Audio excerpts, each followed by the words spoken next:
யுத்த குற்றவாளிகள் குற்றவாளி கூண்டில் ஏற்றப்பட வேண்டும் என்கின்றது EPDP.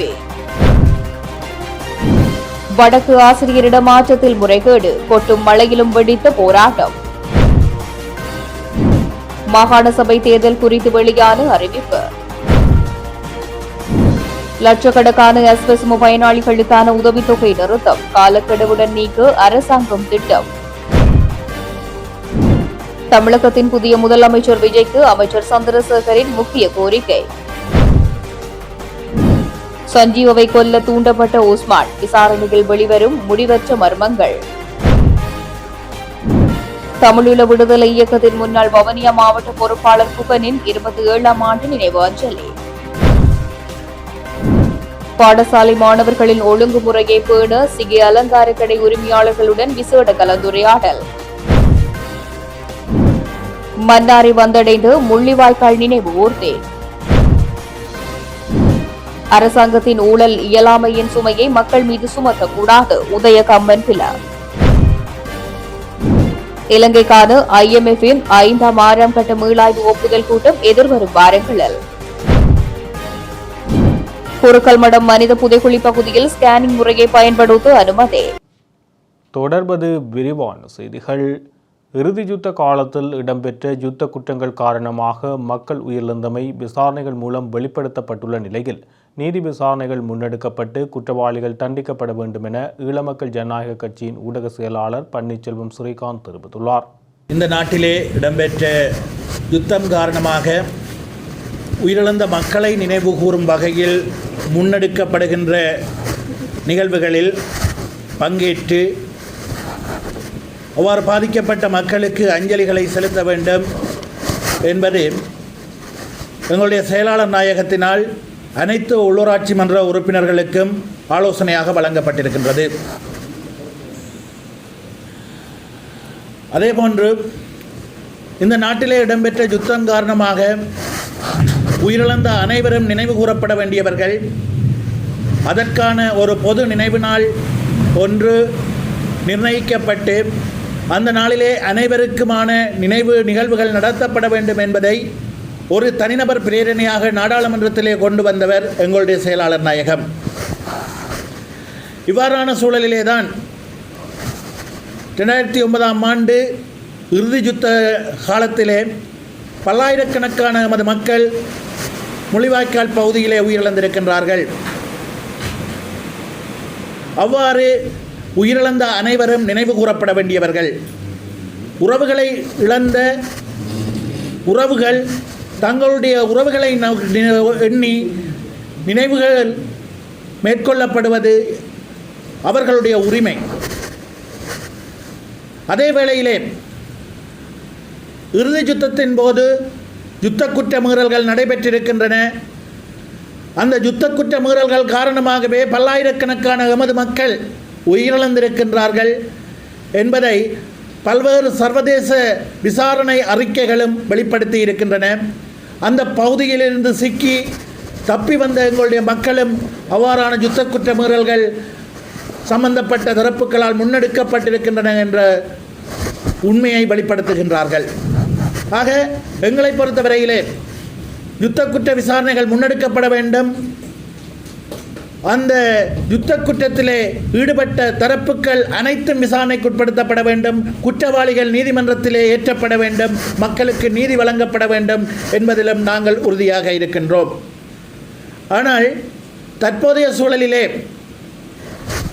அந்த நிலைப்பாடுகளை வைத்து அரசியல் செய்ய விரும்புகின்றவர்கள், இவ்வாறான சூழலிலே எங்களுடைய மக்களுக்கு ஒரு கௌரவமான அரசியல் தீர்வை நோக்கி முன்னெடுக்கின்ற செயற்பாடுகளுக்கு குந்தகத்தை ஏற்படுத்தும் வகையில், அதற்கு தடையாக இருக்கும் வகையில் சொல்லாடல்களை பயன்படுத்தி கருத்துக்களை வெளிப்படுத்தி அரசியல் நோக்கங்களுக்காக முன்னெடுக்கப்படுகின்ற நினைவேந்தல் நிகழ்வுகளுக்கு எங்களுடைய மக்களுடைய அரசியல் அபிலாஷைகளை நிறைவேற்றுவதற்கு தேவையான தேசிய நல்லிணக்கத்தை வலுப்படுத்துவதற்கு இடையூறை ஏற்படுத்தக்கூடிய சொல்லாடல்களை அரசியல் நோக்கங்களுக்காக பயன்படுத்தி முன்னிலைப்படுத்தி முன்னெடுக்கப்படுகின்ற நினைவேந்தல் நிகழ்வுகளில் நாங்கள் கலந்து கொண்டு மிகவும் கீழ்த்தரமான அரசியல் நிகழ்வுகளை செய்ய விரும்பவில்லை. அவ்வாறான அரசியலில் ஈடுபட வேண்டிய எந்த விதமான தேவையும் ஈழமக்கள் ஜனநாயக கட்சிக்கு இருந்ததில்லை. அவ்வாறான கீழ்த்தரமான அரசியலிலே நாங்கள் ஈடுபடப் போவதும் இல்லை என்பதை நாங்கள் ஒரு பொறுப்பு வாய்ந்த கட்சி என்ற வகையிலே தெரிவித்துக் கொள்ள விரும்புகின்றோம். குமுதினி படகில் வைத்து படுகொலை செய்யப்பட்டவர்களின் 41வது ஆண்டு நினைவு நிகழ்வு இன்று நெடுந்தீவில் இடம்பெற்றது. கடந்த 1985ஆம் ஆண்டு மே மாதம் 15ஆம் தேதி காலை பல்வேறு தேவைகளுக்காகவும் நெடுந்தீவு மாவிலைத்துறையில் இருந்து குறிகட்டுவா நோக்கி குமுதினி படகில் பயணித்த பச்சிளம் குழந்தை உட்பட 36 பேர் படுகொலை செய்யப்பட்டனர். இவ்வாறு படுகொலையானவர்களின் 41வது நினைவு தினம் நெடுந்தீவு மாவிலைத்துறையில் அமைந்துள்ள நினைவிடத்தில் இன்று உணர்வுபூர்வமாக நினைவு கூறப்பட்டுள்ளது. இன்று காலை இடம்பெற்ற நினைவேந்தல் நிகழ்வில் வேலன் சுவாமிகள், நெடுந்தீவு பங்கு தந்தை, பிரதேச சபை தவிசாளர் மற்றும் உறுப்பினர்கள் உள்ளிட்ட பலர் கலந்து கொண்டனர். வடக்கு மாகாணத்தில் உள்ள ஊழல் அதிகாரிகளால் இடமாற்ற சபையை மீறி ஆசிரியர் இடமாற்றம் வழங்கப்பட்டுள்ளமையை கண்டித்து கொட்டும் மழைக்கு மத்தியில் போராட்டம் ஒன்று முன்னெடுக்கப்பட்டது. இலங்கை ஆசிரியர் சங்கத்தினரால் வடக்கு மாகாண ஆளுநர் அலுவலகம் முன்பாக இன்று குறித்த போராட்டம் முன்னெடுக்கப்பட்டது. இந்த போராட்டத்தில் கலந்து கொண்டு இலங்கை ஆசிரியர் சங்கத்தின் செயலாளர் தீபன் திலீசன் கருத்து தெரிவிக்கையில், வடமாகாண கல்வியை திட்டமிட்டு அளிக்கும் முயற்சியில் தேசிய மக்கள் சக்தி அரசாங்கத்துடன் இணைந்து ஊழல் கல்வி அதிகாரிகளும் ஈடுபட்டு வருகின்றனர். இடமாற்ற சபையை மீறி தங்கள் கட்சிகளுக்கு சார்பானவர்கள் மற்றும் உயர் அதிகாரிகளுக்கு சார்பானவர்களை யாழ்ப்பாணத்திலே தொடர்ச்சியாக தங்க வைத்துவிட்டு கஷ்ட பிரதேசங்களில் ஆசிரியர் சேவையை செய்த ஆசிரியர்களை மீண்டும் வெளிமாவட்டத்துக்கு அனுப்புகின்றார்கள். யாழ், தீவகம் மற்றும் மருதங்கணி பிரதேசங்களில் பல்வேறு சிரமங்களுக்கு மத்தியில் சேவையாற்றிய ஆசிரியர்களை தமக்கு இயைவானவர்களை யாழ்ப்பாணத்தில் தக்க வைத்துக் கொள்வதற்காக திட்டமிட்ட முறையில் சேவையின் தேவை கருதிய இடமாற்றம் என்ற போர்வையில் ஆசிரியர்கள் பழிவாங்கப்படுகின்றனர். வடக்கு கல்வியில் ஊழல் புரிந்த பல அதிகாரிகள் தமது பதவிகளை தக்க வைத்துக் கொள்வதற்கும் உயர் பதவிகளை அடைவதற்காகவும் தேசிய மக்கள் சக்திக்கு பின்னால் இந்த முறைகேடான இடமாற்றத்தை மேற்கொண்டுள்ளனர்.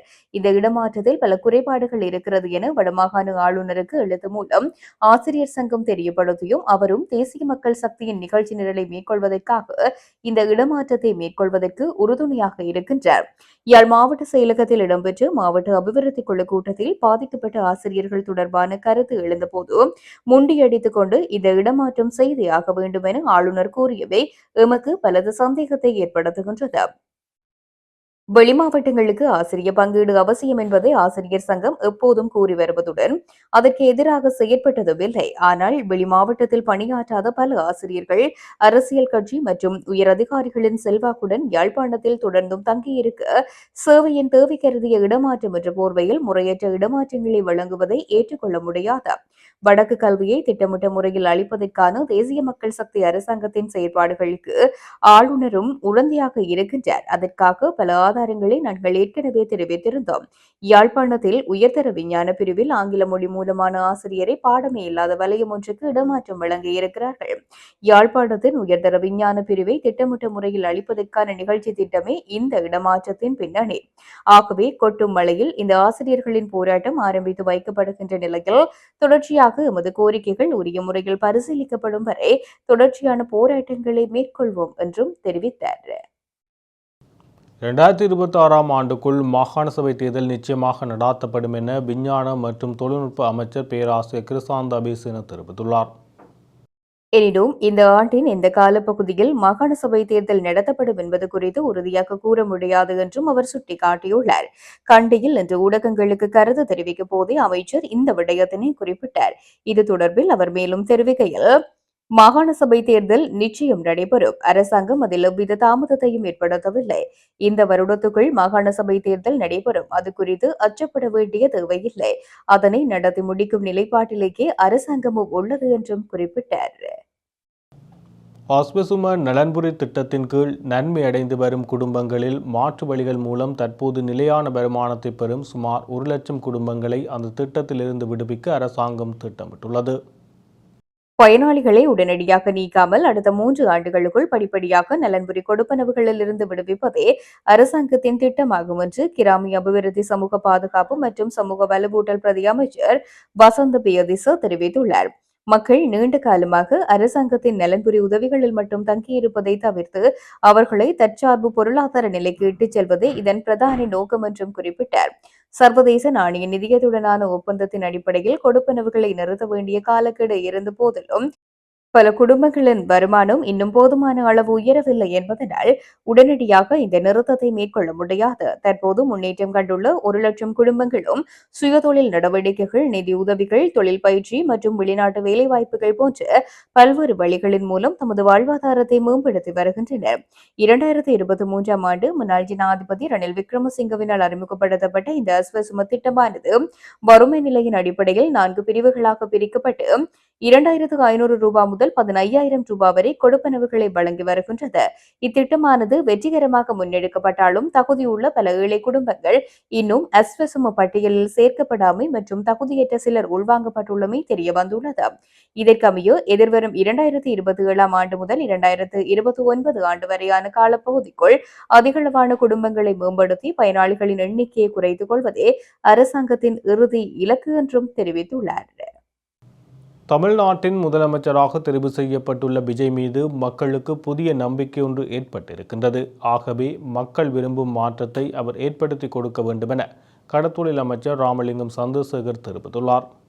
கிளிநொச்சியில் நேற்றைய தினம் இடம்பெற்ற நிகழ்வொன்றின் பின்னர் இடம்பெற்ற செய்தியாளர் சந்திப்பின் போது அவர் மேற்கண்டவாறு குறிப்பிட்டார். தொடர்ந்தும் தெரிவிக்கையில், பிரபல நடிகர் விஜய் இன்றைக்கு தமிழ்நாட்டின் முதலமைச்சராக தெரிவு செய்யப்பட்டிருக்கின்றார். அவருக்கு எங்களுடைய மனமார்ந்த வாழ்த்துக்களை தெரிவித்துக் கொள்கின்றோம். அதேபோன்று அவர் தொடர்பில் மக்கள் மத்தியில் ஒரு புதிய நம்பிக்கை ஏற்பட்டிருக்கின்றது. அங்கு இருக்கின்ற ஊழல், மோசடி மற்றும் அதிகார துஷ்பிரயோகம் இவைகள் எல்லாம் ஒழிக்கப்பட வேண்டும் என்பது மக்களுடைய விருப்பம். புதிய மாற்றம் ஒன்றை எதிர்பார்த்தே மக்கள் அவருக்கு வாக்களித்துள்ளனர் என்பதே உண்மை. அந்த வகையில் மாற்றத்தை விரும்பி வாக்களித்து தமிழ்நாட்டு மக்களுக்கு எங்களுடைய நன்றிகளையும் வாழ்த்துக்களையும் தெரிவித்துக் கொள்கின்றேன். இந்திய கடற்தொழிலாளர்கள் இன்றைக்கு கைது செய்யப்பட்டு சிறையில் அடைக்கப்பட்டிருக்கின்றார்கள். அவ்வாறு தடுத்து வைக்கப்பட்டிருக்கின்ற இந்திய கடற்தொழிலாளர்களை விடுவிப்பதற்கான ராஜதந்திர நடவடிக்கைகள் எடுக்கப்பட வேண்டும். அண்மையில் கூட இந்தியாவின் கேரள பகுதியில் அத்துமீறி கடற்தொழிலில் ஈடுபட்ட இந்திய கடற்தொழிலாளர்களை இந்தியாவை கைது செய்திருக்கின்றது. அவ்வாறு இருக்கையில் அத்துமீறி இலங்கை கடற்பரப்புக்குள் தடை செய்யப்பட்ட இழுவை மடிப்படகுகளை பயன்படுத்தி இலங்கை கடற்தொழிலாளர்களின் வாழ்வாதாரத்தையும் பாதிக்கக்கூடிய வகையில் கடற்தொழிலில் ஈடுபடுவது ஒரு நாட்டின் இறையாண்மைக்கும் சட்டத்திட்டங்களுக்கும் குற்றமாக கருதப்படும் காரணத்தினால் அவர்கள் கைது செய்யப்பட்டுள்ளனர். இந்திய இலங்கை கடற்தொழிலாளர்கள் விடயம் தொடர்பாக மிக விரைவில் தமிழ்நாட்டின் முதலமைச்சர் விஜய் நேரடியாக இலங்கை கடற்தொழில் அமைச்சரோடு பேச்சுவார்த்தை நடாத்த வேண்டும். எதிர்க்கட்சியாக இருக்கின்ற ஐக்கிய மக்கள் சக்தியில் உள்ளவர்களுக்கு கொள்கை கிடையாது, கோட்பாடு கிடையாது, வேலை திட்டமும் கிடையாது என்று குறிப்பிட்டார். புதுக்கடை நீதிமன்றத்தில் குற்றவாளி கூண்டில் நிறுத்தப்பட்டிருந்த பாதாள உலகத்துள் தலைவர் கனிமுல்ல சஞ்சீவவை கொலை செய்யும் நடவடிக்கைக்கு கைத்துப்பாக்கி வழங்கியதாக கூறப்படும் கம்பஹா உஸ்மான் என்ற உஸ்மான் குணசேகர கைது செய்யப்பட்டு தடுப்பு காவலில் வைக்கப்பட்டுள்ளார். ஹம்பகாவில் நேற்று இடம்பெற்ற விசேட சுற்றி வளைப்பில் கொழும்பு குற்றப்பிரிவினரால் 69 வயதான சந்தேக நபர் கைது செய்யப்பட்டிருந்தார். ஹம்பகா போதி வீதியில் உள்ள அவரது இல்லத்தில் வைத்து இந்த கைது நடவடிக்கை நடைபெற்றது. அங்கு மறைத்து வைக்கப்பட்டிருந்த துருக்கிய தயாரிப்பு ரக துப்பாக்கி, 2 தோட்டா கூடுகள் மற்றும் 10 தோட்டாக்கள் ஆகியவையும் காவல்துறையின் காவலில் எடுக்கப்பட்டன. அந்த ஆயுதம் அவரது மனைவியின் சகோதரர்களில் ஒருவருக்கு சொந்தமானது என்று கூறப்பட்டாலும் இந்த குற்றத்தில் பயன்படுத்தப்பட்ட அதே ஆயுதம் தானா என்பதை உறுதிப்படுத்த காவல்துறை மேலதிக விசாரணைகளை மேற்கொண்டு வருகின்றது. இந்த கொலை சதி திட்டம் ஒரு திரைப்படத்தை போன்ற பாணியில் அரங்கேற்றப்பட்டது. சட்டத்தரணி வேடமிட்டிருந்த இஷாரா செவ்வந்தி என்ற பெண் சட்ட புத்தகத்தில் மறைத்து வைத்திருந்த துப்பாக்கியை சட்டத்தரணி வேடமிட்டிருந்த துப்பாக்கிச்சூடு நடாத்தியவரிடம் ஒப்படைத்தார். அதைத் தொடர்ந்து நீதிமன்ற கூண்டிலேயே சஞ்சீவவின் உயிர் பறிக்கப்பட்டது. துப்பாக்கிச்சூடு நடத்தியவர் புத்தளத்தில் காவல்துறை சிறப்பு அதிரடிப்படையினரால் கைது செய்யப்பட்டார். அவருக்கு உதவிய சட்டத்தரணியும் செவ்வந்தியும் தற்போது காவலில் வைக்கப்பட்டுள்ளனர்.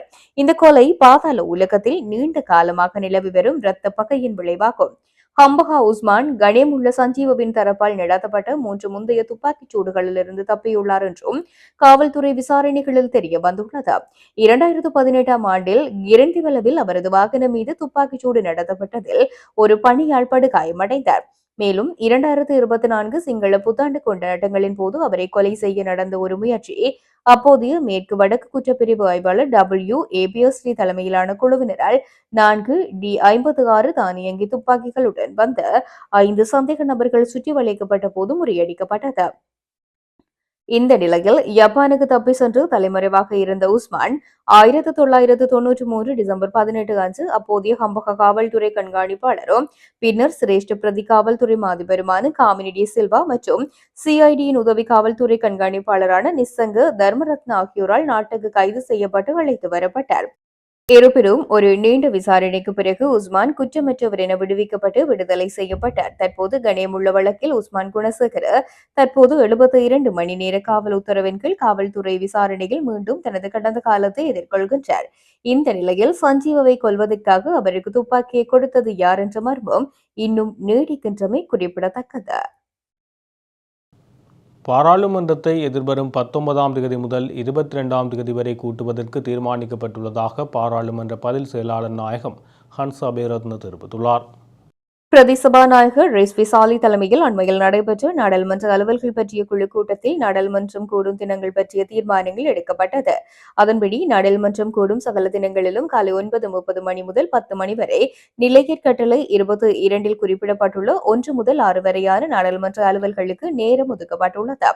இதனையடுத்து 10 மணி முதல் 11 மணி வரை வாய்மூல விடைக்கான கேள்விக்காகவும் 11 மணி முதல் 11:30 வரை நிலையற் கட்டளை 27 2 கீழான கேள்விக்காகவும் ஒதுக்கப்பட்டுள்ளது. 19ஆம் தேதி செவ்வாய்க்கிழமை காலை 11:30 மணி முதல் மாலை 5 மணி வரை உள்நாட்டு சிறை சட்டமூலத்தின் 2வது மதிப்பீட்டு விவாதத்திற்காக நேரம் ஒதுக்கப்பட்டது. இதனைத் தொடர்ந்து மாலை 5 மணி முதல் 5:30 மணி வரை எதிர்க்கட்சியினரால் கொண்டுவரப்படும் ஒத்திவைப்பு நேரத்தின் போதான பிரேரணைக்காக நேரம் ஒதுக்கப்பட்டுள்ளது.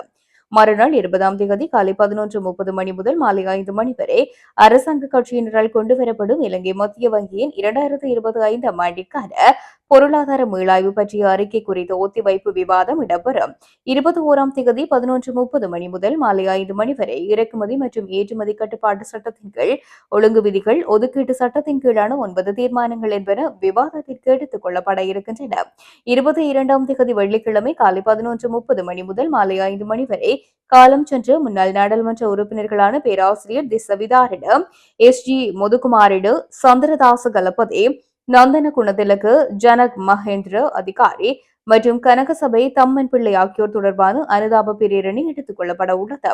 இதனைத் தொடர்ந்து மாலை 5 மணி முதல் 5:30 மணி வரை ஒத்திவைப்பு நேரத்தின் போதான கேள்விகளுக்காக நேரம் ஒதுக்கப்பட்டிருக்கின்றமை குறிப்பிடத்தக்கது. தமிழீழ விடுதலை இயக்கத்தின் மறைந்த முன்னாள் வவுனியா மாவட்ட பொறுப்பாளர் ராஜரட்னம் கிறிஸ்டி குகராஜா அவர்களின் 27ஆம் ஆண்டு நினைவு அஞ்சலி நிகழ்வு வவுனியாவில் இடம்பெற்றது. வவுனியா வைரவ புளியங்குளத்தில் அமைந்துள்ள அவரது நினைவிடத்திற்கு முன்பாக குறித்த நிகழ்வானது இடம்பெற்றிருந்தது. இந்த நிகழ்வில் நாடாளுமன்ற உறுப்பினர் செல்வம் அடிகலநாதன் கலந்து கொண்டு மலர் மாலை அணிவித்து அஞ்சலி செலுத்தினார். அவரைத் தொடர்ந்து கட்சியின் முக்கிய உறுப்பினர்கள், ஆதரவாளர்கள் மற்றும் பொதுமக்கள் என்று பலரும் கலந்து கொண்டு மறைந்து முன்னாள் மாவட்ட பொறுப்பாளர் குகன் அவர்களின் உருவப்படத்திற்கு சுடரேற்றி மலர் அஞ்சலி செலுத்தியிருந்தனர். இதன்போது மறைந்து குகனின் விடுதலை பங்களிப்பு மற்றும் மாவட்ட ரீதியிலான மக்கள் பணிகள் குறித்தும் நினைவு கூறப்பட்டது.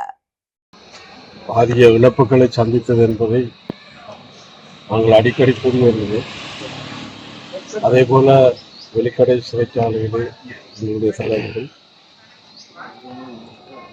சகோதர முரண்பாட்டால் அடித்த தலைவர்கள் இப்பொழுது அதே சகோதர முரண்பாட்டால் வவுனியா மாவட்டத்திலே இருக்கிற எங்களுடைய பொறுப்பாளர் குவன் அவர்கள், தம்பி கேவிஸ் அவர்கள், தம்பி தாஸ் அவர்கள், இந்த சகோதரர் எங்களுக்குள்ளே இருக்கின்ற அந்த இடவெளிகள் பெரிய பாதிப்பை தமிழ விடுதலை இயக்கத்தில் தந்தார்.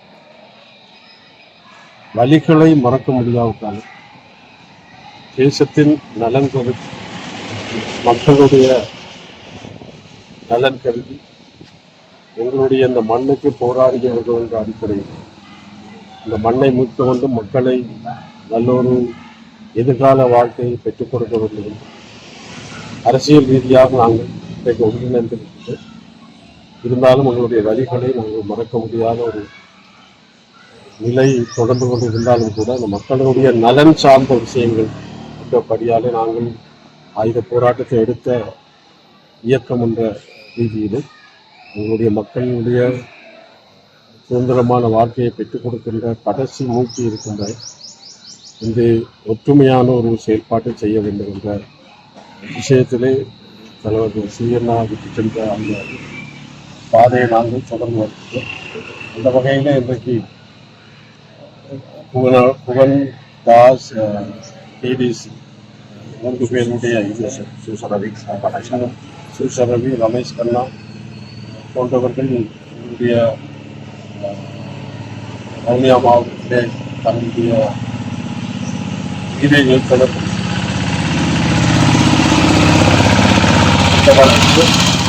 அவர்களுடைய நினைவில் நாங்கள் இன்றைக்கு நினைவு கூறுகின்றோம். புகனை பொறுத்த மட்டுமே இன்றைக்கு நான் நாடாளுமன்ற உறுப்பினராக இருக்கிறேன் என்றால் அது என்னுடைய முயற்சி தான் காரணம். நான் இடைக்காலத்திலே நான் ஒதுங்கி இருந்த அரசியலோடு ஒதுங்கி இருந்த போது இந்த நாடாளுமன்ற பிரதித்துவம் எனக்கு கிடைக்க வேண்டும் என்ற அந்த நிலையிலே அவர்கள் என்னை வாழ்ந்து சந்தித்து இங்கே அழைத்து வந்து தொடர்ச்சியாக இன்றைக்கு நான் நாடாளுமன்ற உறுப்பினராக இருக்கிறேன் என்றால் உங்களுடைய முயற்சி இதிலே பெரும் விஷயமாக நாங்கள் பார்க்கிறோம். அந்த வகையிலே எங்களுடைய சிந்தனைகள் எல்லாம் இந்த எப்படி ஆயுத போராட்டத்துக்கு நாங்கள் எங்களுடைய உயிர்களை சுற்றமாக மதித்து வந்திருக்கிறோமோ அதே போல எங்களுடைய அரசியல் ரீதியாகவும் எங்களுடைய மக்களுடைய அபிலாஷைகளை மக்களுடைய தேசிய ரீதியான விடுதலையை பெற்றுக் கொடுப்பதற்கான முயற்சிகளை தமிழீழ விடுதலை இயக்கம் நிச்சயமாக தொடர்ச்சியாக செய்யும். முல்லைத்தீவு புதுக்குடியிருப்பு பிரதேச செயலகத்துக்குட்பட்ட சிகை அலங்கார கடை உரிமையாளர்களுக்கான கலந்துரையாடல் ஒன்று இன்றைய தினம் புதுக்குடியிருப்பு பிரதேச சபை மண்டபத்தில் நடைபெற்றது.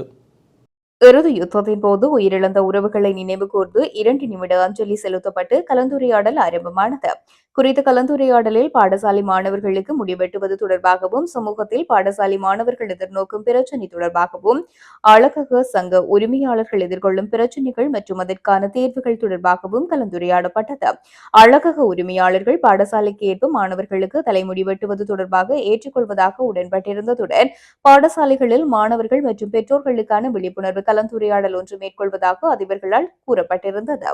புதுக்குடியிருப்பு பிரதேச சபையின் தவிசாளர் வேலாயுதம் கரிகாலன் தலைமையில் இடம்பெற்ற கலந்துரையாடலில் புதுக்குடியிருப்பு கோட்டக்கல்வி பணிப்பாளர் விஸ்வலிங்கம் விஷ்ணுகரன், முல்லைத்தீவு மாவட்ட அழகக கூட்டுறவு சங்கத்தின் தலைவர் ரொபின்சன், புதுக்குடியிருப்பு பிரதேச அழகக சங்கத்தின் தலைவர் யோகதாஸ் என்று பலர் கலந்து கொண்டனர்.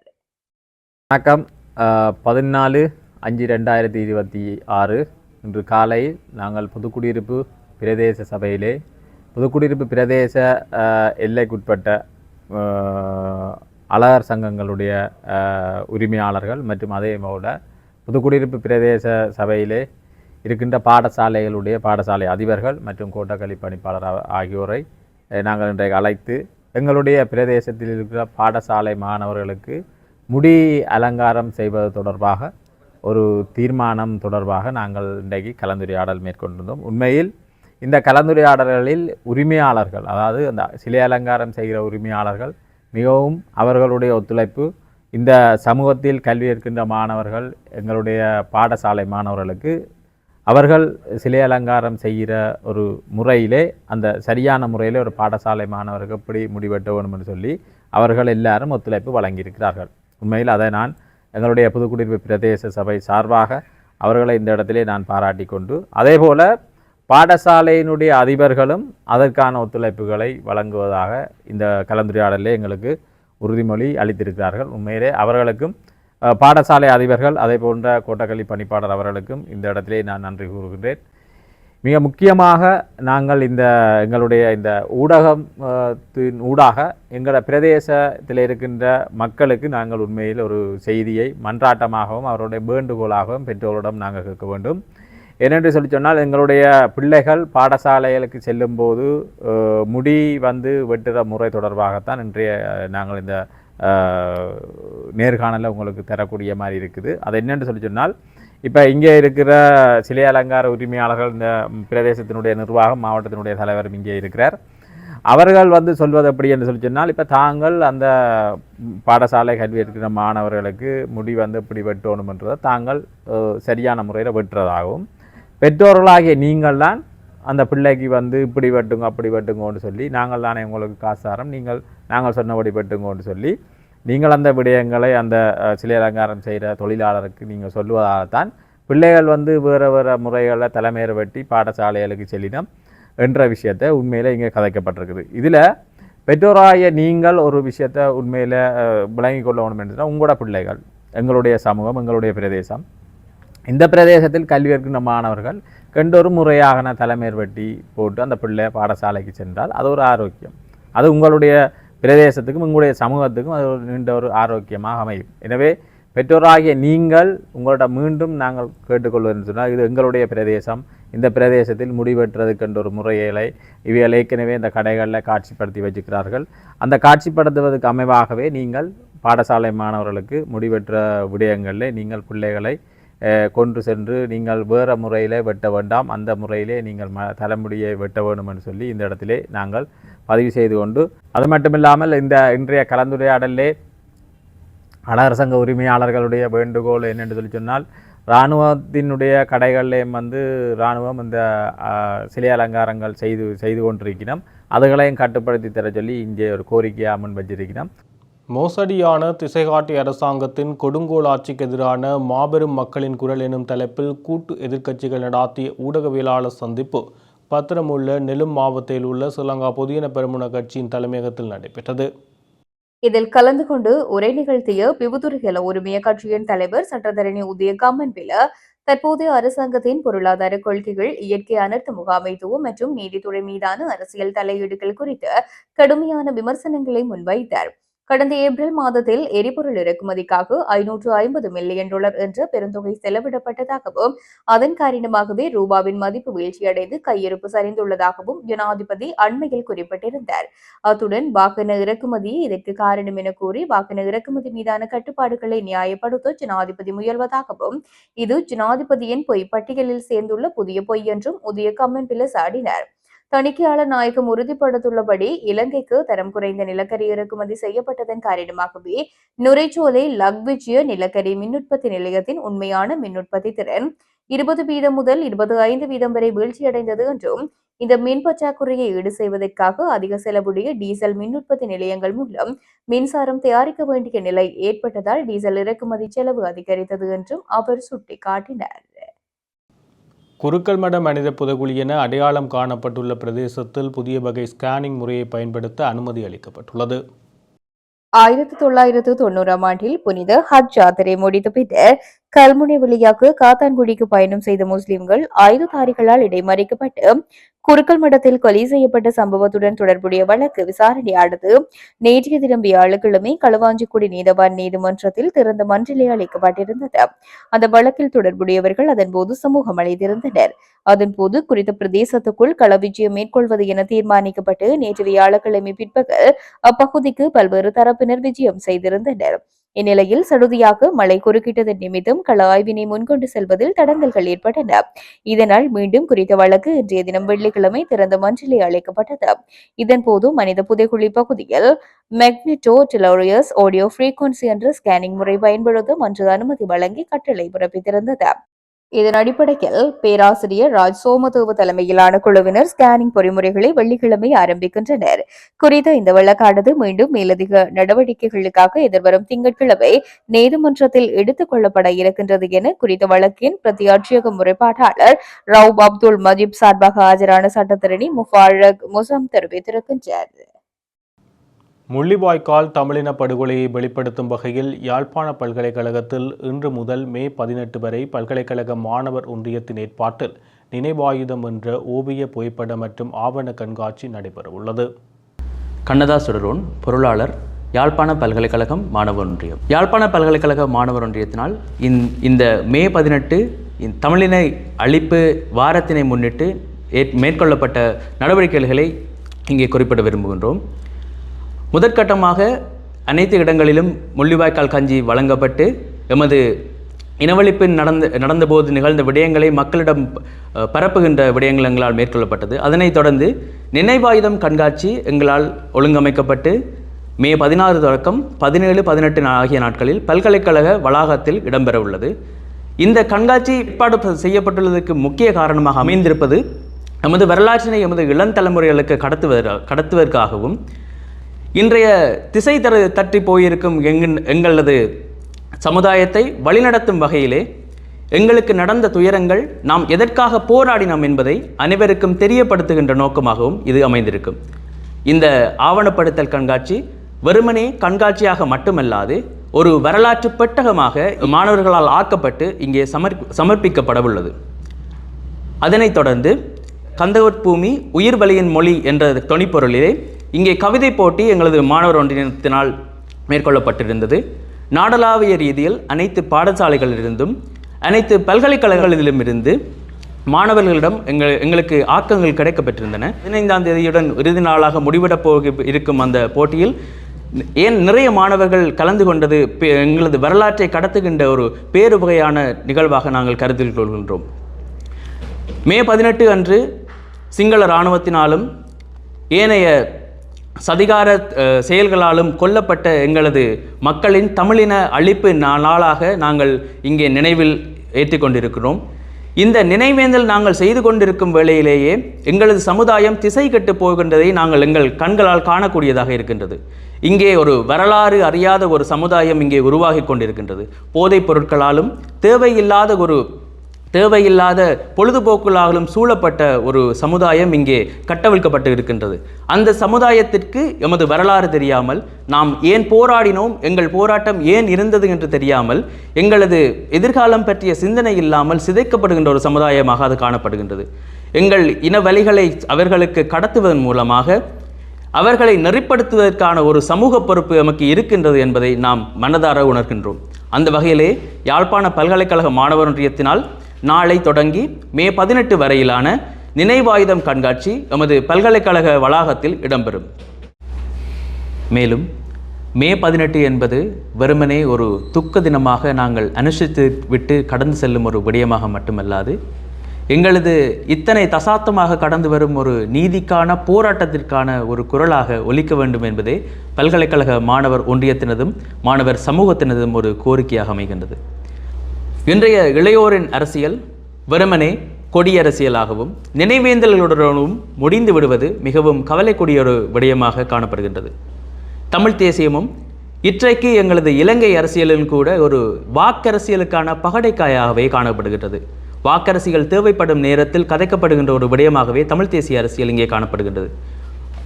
இன்றைக்கும் தமிழ் தேசியம் எங்களது வாழ்வுரிமையாக, தமிழ் தேசியம் எங்களால் தினமும் பேசப்பட வேண்டிய ஒரு வாழ்க்கை நிலையாக எங்களிடம் பேணப்பட்டு வந்தது எங்களுக்கு அனைவருக்கும் தெரிந்த ஒரு விடயமாகும். ஆகவே இளையோர் அரசியல் பேசுவது இங்கே முக்கியமான ஒரு விடயமாகும். இளையோருக்கான அரசியல் புரிதல் இங்கே ஏற்படுத்தப்பட வேண்டும். தொடர்ச்சியாக இங்கே எங்களது காலகட்டத்தில் வாழும் இளையோர்கள் சரியான அரசியல் புரிதல் இல்லாமல், சரியான தெளிவான ஒரு அரசியல் நோக்கங்கள் என்ன நடக்கின்றது இந்த நாட்டில் என்ற புரிதல் இல்லாமல் நடந்து கொண்டிருப்பது எங்களுக்கு தெளிவாக தெரிகின்றது. அந்த வகையிலேயே இளையோர்களை வழிநடத்த வேண்டிய அவர்கள் பெற்றோர்களும் அரசியல் நோக்கி இளையோர்களை திரும்ப விடாமல் இருக்கின்ற மாதிரியான ஒரு சூழ்நிலை இங்கே காணப்படுகின்றது. அந்த நிலை மாற வேண்டும். இளையோர்கள் அரசியல் பேச வேண்டும். இளையோர்கள் அரசியலை பேசி எந்த வகையில் எங்கள் நாடு செல்ல வேண்டும், எங்கள் நிலம் எவ்வாறு முன்னேற வேண்டும் என்பதை அவர்களை முடிவெடுக்கின்ற ஒரு சக்தியாக நாங்கள் மாற வேண்டும். இந்த மே 18 எங்களது தமிழின அழிப்பு நடந்த பிற்பாடு எமது நாட்டில் எங்களுக்கு தெரியாமல் இன்றைக்கும் எங்களது உரிமைகள் ஒவ்வொன்றாக பறிக்கப்பட்டு கொண்டுதான் இருக்கின்றது. அவை அனைத்தும் வெறுமனே காப்பற்றோட்டுகளால் மூடப்பட்டு விட்டால் அவை அனைத்தும் எங்களுக்கு கிடைத்து விட்டது என்று ஆதாரமாகாது. இன்று மே 18 முடிவடைந்து இத்தனை ஆண்டுகளாகியும் அந்த அத்தனை உயிர்களுக்கும் எங்களுக்கு ஒரு பதில் கிடைக்காமலும், ஒரு சர்வதேச விசாரணைகள் முடிவு கிட்டாமலுமே நிலை இங்கே காணப்படுகிறது. இந்த நிலையில் எங்களது சமுதாயமும் அந்த அரசியலை பேசாமல் கடந்து செல்கின்ற போது எதிர்காலத்தில் அப்படி ஒரு விடயம் நடந்து எங்களது உறவுகள் மரணித்தார்கள் என்கின்ற ஒரு தொனியே காணப்படும், கொல்லப்பட்டார்கள் என்பதை எங்களது இளம் சமுதாயம் மறந்துவிடும். அந்த வகையிலே இளையோர்கள் தமிழ் தேசியம் பேச வேண்டும். தமிழ் தேசியமும் அரசியலும் அவர்களது அறிவார்ந்த சிந்தனையூடாக வெளிப்பட வேண்டும் என்பது யாழ்ப்பாண பல்கலைக்கழக மாணவர் ஒன்றியத்தின் ஒரு அன்பார்ந்த கோரிக்கையாக காணப்படுகிறது. இத்துடன் ஜெஃப்னா கேலரியின் இரவு நேர செய்திகள் நிறைவு பெறுகிறது. மேலும் செய்திகளை அறிந்து கொள்ள www.jeffnagallery.lk என்ற இணையதள பக்கத்துடனும் ஜெஃப்னா கேலரி நியூஸ் என்ற முகப்புத்தக பக்கத்துடனும் இணைந்திருங்கள்.